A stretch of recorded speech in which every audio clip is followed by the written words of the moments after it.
भोपाल में ड्रग तस्करी और रेप केस के आरोपी यासीन और शाहवर मछली के परिवार की 15,000 स्क्वायर फीट में बनी 3 मंजिला कोठी जमींदोज कर दी गई।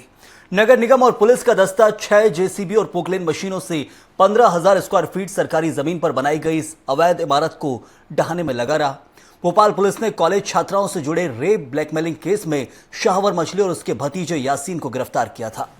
इन दोनों की गिरफ्तारी के बाद चाचा शारिक मछली भी पुलिस की गिरफ्त में आया।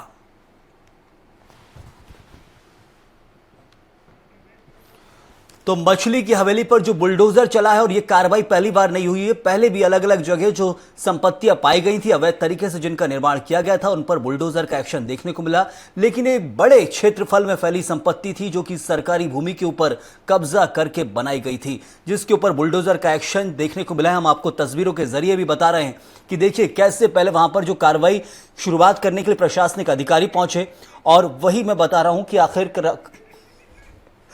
कैमरा नंबर 2 के जो फुटेज है उसको आप देखिए कि कैसे वहां पर एक नोटिस चस्पा किया गया था, और कैमरा 3 यानी कि पहले प्रशासनिक अमला पहुंचा और उसके बाद फिर कार्रवाई को अंजाम दिया गया। बुलडोजर के जरिए पूरी की पूरी हवेली को जमींदोज कर दिया गया। ये तस्वीरें बताती हैं कि आखिर जब भी क्षेत्र के अंदर, देश के अंदर, प्रदेश के अंदर और शहर में अपराध बढ़ेगा तो उसको अंजाम तक पहुंचाने के लिए बुलडोजर आगे आएगा। वो कार्रवाई के लिए मुख्यमंत्री पहले ही बोल चुके हैं और वही इस वक्त जमीन पर देखने को मिली थी।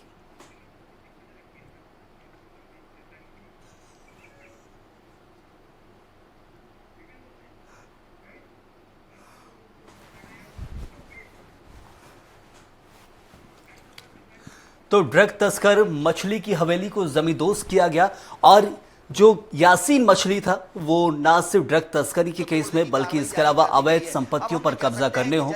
और दूसरे जो मामले हैं कि युवा युवतियों को कैसे ड्रग्स की लत लगाई जाए, उसके बाद फिर यौन शोषण जैसे बड़े अपराधों को अंजाम दिया जाता है। पुलिस लगातार कार्रवाई कर रही है, प्रशासन भी ढूंढ ढूंढ कर अवैध संपत्तियों पर बुलडोजर चलाने की तैयारी में है। लेकिन ये मामला यहीं तक नहीं रुकेगा, क्योंकि ये पहली बार नहीं है जब प्रदेश के अंदर एक बड़े स्तर पर एक कार्रवाई हो रही हो। सबसे बड़ी चीज कि आखिर ये मामला यहां तक पहुंचा कैसे, इतनी बड़ी संपत्ति को जमींदोज किया गया, उसमें सरकारी मशीनरी लगाई गई, तो आखिर ये किसकी जिम्मेदारी थी जब इतने बड़े जमीन के ऊपर, जमीन के टुकड़े पर 6 मशीनें थी, नगर निगम का अमला था, पूरा 200 पुलिसकर्मी थे, प्रशासन का भी अमला था इसको हटाने में। सर कितना की जमीन मुक्त हुई है और कितनी मंजिल? 15 से 20 हजार वर्ग फीट पे निर्माण था, पूरा जो किया गया था उसको हटाया गया। ड्रग्स मामला हो या सेक्स का मामला, जिसको लेकर यासीन मछली और शारिक मछली के खिलाफ जो कार्रवाई चल रही है उसके खिलाफ आप देखेंगे जो यासीन मछली की, शारिक मछली की जो एक यहाँ पे 3 मंजिला जो बिल्डिंग खड़ी थी, जिसको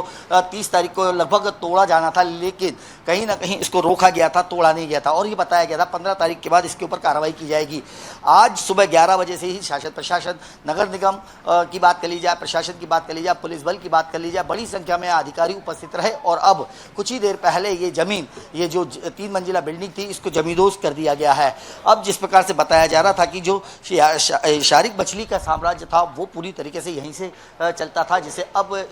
मुख्यालय हुआ करता था, जिसे जमींदोज कर दिया गया है। और शारिक मछली की जो प्रॉपर्टी थी, भोपाल जो कोकता में 6 प्रॉपर्टी थी, उसके ऊपर भी अब जमींदोज कर दिया गया। यानी अभी जिस प्रकार से लोगों को कहना है कि अभी तो ये कुछ ही हिस्सा है, आने वाले समय में ये शारिक मछली के ऊपर और भी कार्रवाई की जा सकती है, लेकिन जिसका इंतज़ार था, आम जन जानना चाह रहे थे कि शारिक मछली की जो ये प्रॉपर्टी थी, जो 15,000 से 20,000 स्क्वायर फीट पे बनी थी और लगभग 25 से 30 करोड़ रुपए के ये प्रॉपर्टी मानी जा रही थी, जिसे आज इसको तोड़ दिया गया। कैमरा पर्सन सुरेश के साथ संजय डोगोदेव, भोपाल।